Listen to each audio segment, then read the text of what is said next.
ಬಹಳ ಕರಾಳವಾಗಿರ್ತಕ್ಕಂಥ ಒಂದು ಇತಿಹಾಸ ಕೂಡ ನಮ್ಮ ಎದುರಿಗೆ ಅನಾವರಣ ಆಗುತ್ತೆ. ನನ್ನ ಎರಡನೇ ವಾಕ್ಯದಲ್ಲಿ ನಾನು ಹೇಳಿದೆ, ಆ 15-20 ದಿನಗಳಲ್ಲಿ ಜಗತ್ತು ಕಂಡಿರ್ತಕ್ಕಂಥ ಅತ್ಯಂತ ದೊಡ್ಡದಾಗಿರ್ತಕ್ಕಂಥ ನರಮೇಧ ಈ ದೇಶದ ಗಡಿಗಳಲ್ಲಿ ನಡೆದು ಹೋಗುತ್ತೆ. ಈ ದೇಶದ ಗಡಿಗಳಲ್ಲಿ ನಡೆದು ಹೋಗುತ್ತೆ. ಹತ್ರ 35 ಲಕ್ಷ ಜನ ಹಿಂದೂ ಬಾಂಧವರು ಆ ಕಡೆಯಿಂದ ಈ ಕಡೆ, ಈ ಕಡೆಯಿಂದ ಆ ಕಡೆ ಹೋಗುವಂತ ಸಂದರ್ಭದಲ್ಲಿ ಅತ್ಯಂತ ಭೀಕರವಾಗಿರ್ತಕ್ಕಂಥ ನರಮೇಧಕ್ಕೆ ಅವರು ತುತ್ತಾಗ್ತಾರೆ. ನೀವೆಲ್ಲರೂ ಇಲ್ಲಿರ್ತಕ್ಕಂಥವ್ರು ಸಿನಿಮಾ ನೋಡೋ ಅಭ್ಯಾಸ ಇಲ್ಲದೆ ಇದ್ರು ಕೂಡ ಒಂದೇ ಒಂದು ಕಾರಣಕ್ಕೆ ನಾನು ಸಿನಿಮಾ ನೋಡಿ ಅಂತ ಹೇಳ್ತೀನಿ. ಬಾಗ್ ಮಿಲ್ಕಾ ಭಾಗ್ ಅಂತಕ್ಕಂಥ ಒಂದು ಸಿನಿಮಾವನ್ನು ನೋಡಿ ನೀವು ಅಂತ ನೋಡಿ ಒಮ್ಮೆ. ಆ ಸಿನಿಮಾ ಯೂಟ್ಯೂಬ್ ಅಲ್ಲಿ ಸಿಕ್ಕಿದ್ರೆ ಬಾಗ್ ಮಿಲ್ಕಾ ಭಾಗ್, ಮಿಲ್ಕಾ ಸಿಂಗ್ನ ಜೀವನದ ಕತೆ ಆ ಸಿನಿಮಾದಲ್ಲಿ ಬರುತ್ತೆ.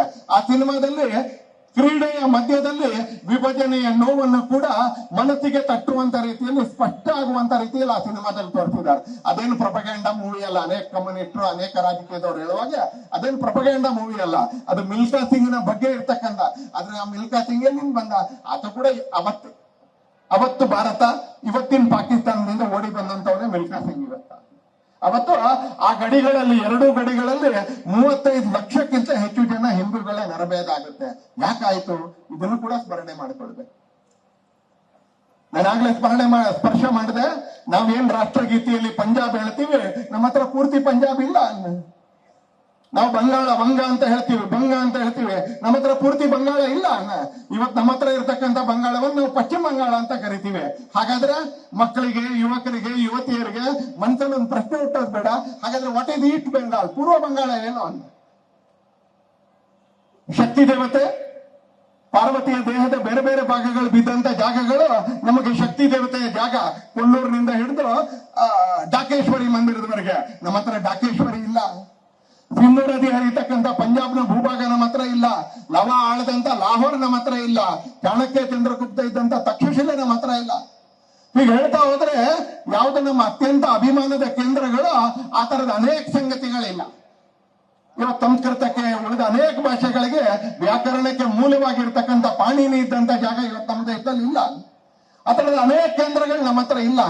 ಯಾಕಿಲ್ಲ ಅಂತ ಕೇಳಿದ್ರೆ, ಯಾವ ಜಾಗದಲ್ಲಿ ಹಿಂದೂಗಳ ಜನಸಂಖ್ಯೆ ಕಡಿಮೆ ಆಯ್ತೋ ಆ ಜಾಗದಲ್ಲಿ ನಿಧಾನಕ್ಕೆ ಭಾರತ ಅಂತಕ್ಕಂಥ ಭಾವನೆ ಕೂಡ ಕಡಿಮೆ ಆಗ್ಲಿಕ್ಕೆ ಆರಂಭ ಆಗುತ್ತೆ. ಇದನ್ನ ಬಹಳ ಸ್ಪಷ್ಟವಾಗಿ ನಿಮ್ಮ ಎದುರಿಗೆ ಹೇಳಲಿಕ್ಕೆ ಆರಂಭ ಮಾಡ್ತೀನಿ, ಇಷ್ಟಪಡ್ತೀನಿ.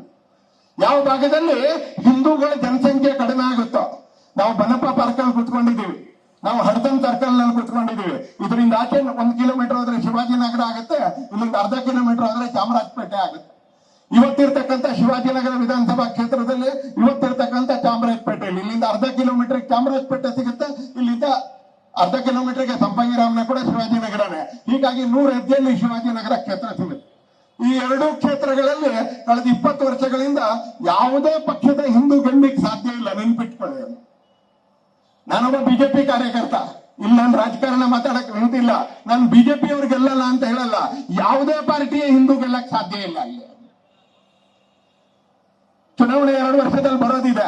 ಇವತ್ತಿರ್ತಕ್ಕಂಥ ಆಟಾಟೋಪ ತೋರಿಸ್ತಾ ಇರ್ತಕ್ಕಂಥ ಆಳುವ ಅರಸರಿಗೆ ನಾನು ಸವಾಲು ಹಾಕ್ಲಿಕ್ಕೆ ಅಂತ ಬಯಸ್ತೇನೆ. ನಿಮಗ್ ತಾಕತ್ತಿದ್ರೆ, ನಾನು ಹೇಳ್ತಾ ಇರೋದು ಸುಳ್ಳು ಅಂತಾದ್ರೆ, ಈ 2 ಕ್ಷೇತ್ರಗಳಲ್ಲಿ ಹಿಂದೂಗಳನ್ನ ನಿಲ್ಸಿ ಗೆಲ್ತಿ ಅಂತ ನಾನು ಅವ್ರಿಗೆ ಚಾಲೆಂಜ್ ಹಾಕ್ಲಿಕ್ಕೆ ಅಂತ ಬಯಸ್ತೇನೆ. ಆದ್ರೆ ಅವ್ರಿಗೆ ನಿಲ್ಸೋ ಧೈರ್ಯ ಇಲ್ಲ. ಯಾಕಂದ್ರೆ ಅಲ್ಲೊಬ್ಬ ಹಿಂದೂವನ್ನು ನಿಲ್ಸಿ ಯಾವ ಪಕ್ಷ ಕೂಡ ಗೆಲ್ಲಿಸ್ಕೊಳಕ್ ಆಗೋದಿಲ್ಲ. ಯಾಕೆ ಅಂತ ಕೇಳಿದ್ರೆ, ಎಲ್ಲಿ ಹಿಂದೂಗಳ ಸಂಖ್ಯೆ ಕಡಿಮೆ ಆಗುತ್ತೋ ಅಲ್ಲಿ ಅರಾಷ್ಟ್ರೀಯತೆ ಭಾವನೆ ಪ್ರಬಲ ಆಗ್ಲಿಕ್ಕೆ ಆರಂಭ ಆಗುತ್ತೆ. ಅರಾಷ್ಟ್ರೀಯತೆ ಭಾವನೆ, ಆಂಟಿ ನ್ಯಾಷನಲಿಸಂ ಭಾವನೆ ಬರುತ್ತೆ. ಹಾಗೆ ನಮ್ಮ ದೇಶದ ಪೂರ್ವದ ಬಂಗಾಳದಲ್ಲಿ ಮತ್ತು ಪಶ್ಚಿಮದ ಪಂಜಾಬ್ನಲ್ಲಿ ನಿಧಾನಕ್ಕೆ ವಿಧರ್ಮೀಯರ ಸಂಖ್ಯೆ ಬೆಳೀಲಿಕ್ಕೆ ಆರಂಭ ಆಯ್ತು. ದಾಳಿ ಕಾರಣಕ್ಕೆ, ಮತಾಂತರದ ಕಾರಣಕ್ಕೆ, ಅತ್ಯಾಚಾರದ ಕಾರಣಕ್ಕೆ, ಅನ್ಯಾಯದ ಕಾರಣಕ್ಕೆ ನಮ್ಮ ವಿಶ್ವವಿದ್ಯಾನಿಲಯಗಳು, ನಮ್ಮ ಮನೆಗಳು, ನಮ್ಮ ತಾಯಂದ್ರು, ನಮ್ಮ ಶ್ರದ್ಧಾ ಕೇಂದ್ರಗಳು ಇವೆಲ್ಲವೂ ಕೂಡ ನಾಶ ಆಗ್ತಾ ಅಲ್ಲಿ ವಿಧರ್ಮೀಯರ ಜನಸಂಖ್ಯೆ ನಿಧಾನಕ್ಕೆ ಜಾಸ್ತಿ ಆದಾಗೆ ನಾವು ಒಂದು ಬೇರೆ ದೇಶ ಆಗ್ಬೇಕು ಅಂತಕ್ಕಂಥ ಭಾವನೆ ಅಲ್ಲಿ ಕುಡಿ ಹೊಡಿಲಿಕ್ಕೆ ಆರಂಭ ಆಯ್ತು.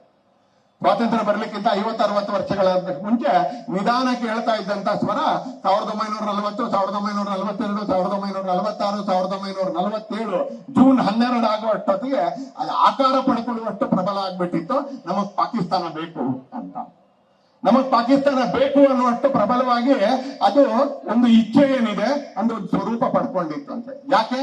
ಒಂದೇ ಒಂದು ಕಾರಣ, ಒಂದೇ ಒಂದು ಕಾರಣಕ್ಕೆ, ಇಲ್ಲಿರೋರ್ಗೆ ಎಲ್ರಿಗೂ ಹೇಳಲಿಕ್ಕೆ ಅಂತ ಬಯಸ್ತೀನಿ, ಎಲ್ಲಿ ಹಿಂದೂಗಳ ಸಂಖ್ಯೆ ಕಡಿಮೆ ಆಗುತ್ತೋ ಅಲ್ಲಿ ಅರಾಷ್ಟ್ರೀಯತೆ ತನ್ನ ಪಾಡಿಗೆ ತಾನು ಈ ದೇಶದಲ್ಲಿ ಬೆಳೀಲಿಕ್ಕೆ ಆರಂಭ ಆಗುತ್ತೆ.